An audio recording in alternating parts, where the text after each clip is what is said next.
প্রিয় দর্শক আসসালামু আলাইকুম। আজ আলোচনা করব ছাগলের পেট ফাঁপা বা ফুড পয়জনিং রোগ সম্পর্কে। ছাগলের পেট ফাঁপা বা ফুড পয়জনিং রোগ কিভাবে হয় এবং এর চিকিৎসা কি কারণে পেট ফাঁপা বা ফুড পয়জনিং রোগ হয়ে থাকে এবং এর টেম্পারেচার কত থেকে কত অবধি থাকে, তার সম্পূর্ণ ভিডিওটিতে আমি বিস্তারিত বলবো। আপনারা এখন দেখতেছেন আমি ছাগলের টেম্পারেচারটি নাপতেছি, কতটুকু টেম্পারেচার আসবে তা আপনাদেরকে বলে দেব। একটা জিনিস খেয়াল রাখবেন যে একটি ছাগল এবং যদি ফুড পয়জনিং হয়ে থাকে তাহলে তার টেম্পারেচার সাধারণত কমে থাকে বা স্বাভাবিক অবস্থায় থাকে, কিন্তু এখানে আমি যে ছাগলের টেম্পারেচারটি নাপতেছি এই টেম্পারেচারটি কম বা স্বাভাবিক নেই, স্বাভাবিকের থেকে একটু বেশি রয়েছে। আমরা জানি যে ছাগলের যদি পেট ফাঁপা বা ফুড পয়জনিং হয়ে থাকে তাহলে ছাগলের টেম্পারেচার কম থাকে, কিন্তু এখানে তো দেখতে পাচ্ছি যে ছাগলের টেম্পারেচার বেশি কিন্তু পেট ফাঁপা ও ফুড পয়জনিং হয়েছে। কিন্তু এর চিকিৎসা আমরা কিভাবে করব? ছাগলের যদি পেট ফাঁপা হয়ে থাকে তাহলে টেম্পারেচার সাধারণত দেখা যায় যে স্বাভাবিক অবস্থায় থাকে এবং ছাগলের টেম্পারেচার না হয়তো বা স্বাভাবিকের থেকে একটু কম থাকে, তাহলে আমরা ভিটামিন বি কমপ্লেক্স ইনজেকশন মেরে দেই, না হয়তো ফসফরাস ইনজেকশন অথবা এনিস্টামিন দিয়ে দেই। কিন্তু এখানে দেখতে পাচ্ছি যে ছাগলের টেম্পারেচার 103 কিন্তু পেট ফাঁপা রয়েছে, আবার ফুড পয়জনিংও। এর চিকিৎসা আমরা কিভাবে করব? আজ এই ভিডিওটি একদমই ইম্পর্টেন্ট হতে চলেছে, তাই আমার চ্যানেলটি যদি সাবস্ক্রাইব না করে থাকেন তাহলে লাল রঙের সাবস্ক্রাইব বাটনটিতে চাপ দিন এবং সাথে যে বেল আইকনটি রয়েছে সেটিতেও চাপ দিন, কেননা ডিয়ার সবুজ ভেট কেয়ার চ্যানেলে পশু চিকিৎসা সংক্রান্ত বিষয় নিয়ে সুন্দর সুন্দর আলোচনা করা হয়ে থাকে। তো আমি ফিরে যাচ্ছি মূল আলোচনায়। এই আমি ছাগলটা দেখলাম, কিন্তু ছাগলটির টেম্পারেচার বাড়া, অর্থাৎ এটা ব্যাকটেরিয়ার কারণে হয়েছে। কোনো সাধারণত পেট ফাঁপে কী কারণে? কোনো অপচত্য খাবার, অর্থাৎ যদি কোনো ভাত বেশি পরিমাণে খেয়ে নেয়, যদি কোনো পুষ্টিকর জাতীয় দানা খাদ্য বেশি পরিমাণে খেয়ে নেয় তাহলে পেট ফাঁপতে পারে। যদি কোনো পয়জনিং জাতীয় ঘাস খেয়ে নেয় তাহলেও পেট ফাঁপতে পারে। যদি পয়জনিং জাতীয় ঘাস খেয়ে নেয় তাহলে পেট ফাঁপতে পারে। বিভিন্ন পচা খাবার যদি খায় তাহলে পেট ফাঁপতে পারে।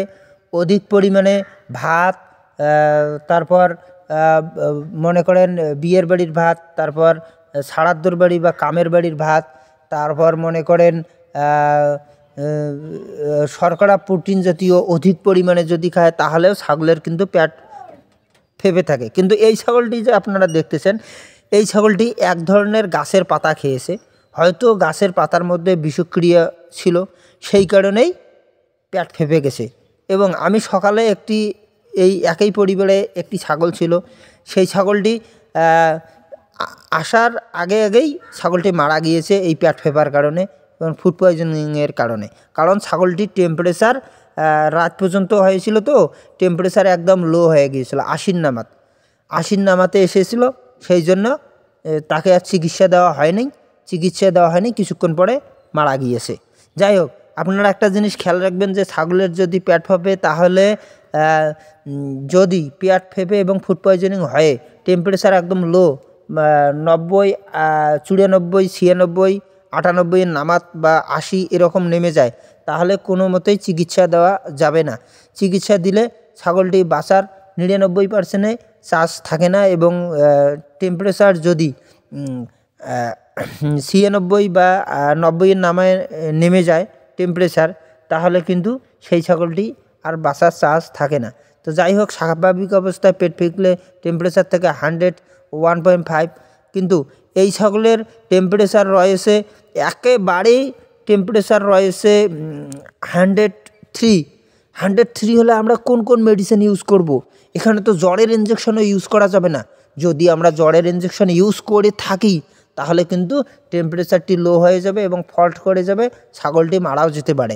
তাই জ্বরের ইঞ্জেকশন মোটেও ইউজ করা যাবে না। সেখানে ইউজ করতে পারবেন আপনারা এমন একটি ইঞ্জেকশন, সেটা হলো আপনারা ডেক্সামিথাজোন ইঞ্জেকশন।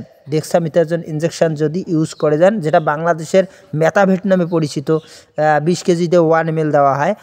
মেথাভেট ইঞ্জেকশন দেওয়া যাবে। মেথাভেট ইঞ্জেকশন আমি এখানে দিয়েছি। মেথাভেট ইঞ্জেকশন 0.5 ml, 0.5 ml অর্থাৎ 1 ml থেকে অর্ধেক। আর আমি দিয়েছি অক্সিটেট্রাসাইক্লিন। যেহেতু টেম্পারেচার বাড়া রয়েছে, তাই সেখানে নিশ্চয়ই ব্যাকটেরিয়ার কারণে এরকম হয়েছে, ফুড পয়জনিং হয়েছে, ব্যাকটেরিয়া সেখানে রয়েছে, পেটের মধ্যে ব্যাকটেরিয়া রয়েছে। তাই অবশ্যই একটা ব্রড স্পেকট্রাম অ্যান্টিবায়োটিক দিতে হবে।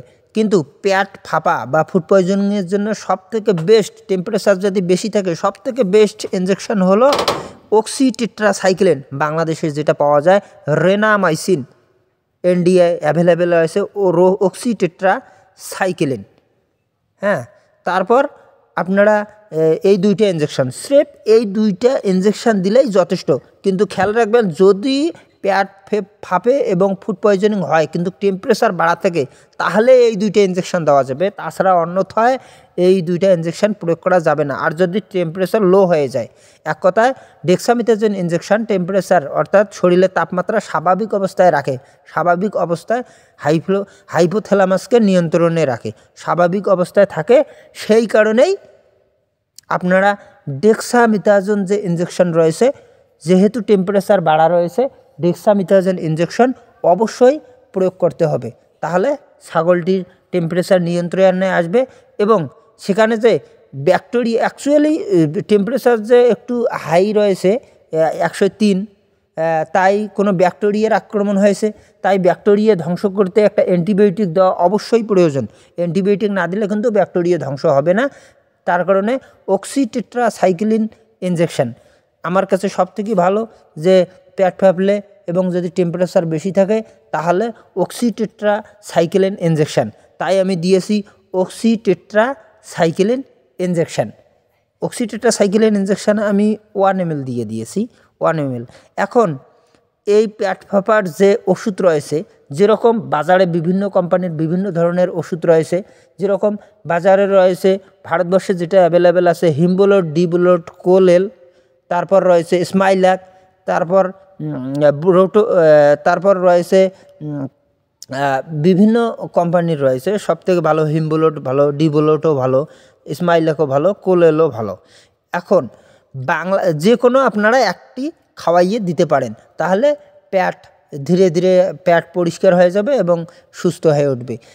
এখন বাংলাদেশে রয়েছে যেমন জাইমোভেট রয়েছে, তারপর ডিজিটন রয়েছে, ববি3 আছে, ববি কেয়ার আছে, তারপরে বোটনসিল, বোটনিল, তারপরে বিভিন্ন ধরনের বিভিন্ন কোম্পানির রয়েছে।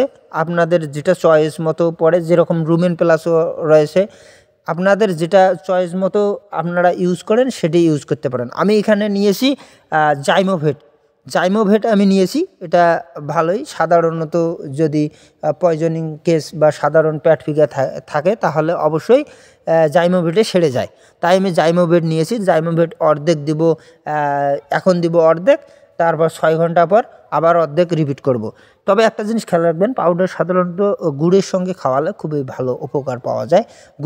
গুড় যদি থাকে তাহলে অবশ্যই গুড় দিয়ে মিশিয়ে খাওয়াবেন। আর যদি গুড় না থাকে তাহলে আপনারা পানি দিয়েই খাওয়াইয়ে দিবেন। এই হলো ট্রিটমেন্ট।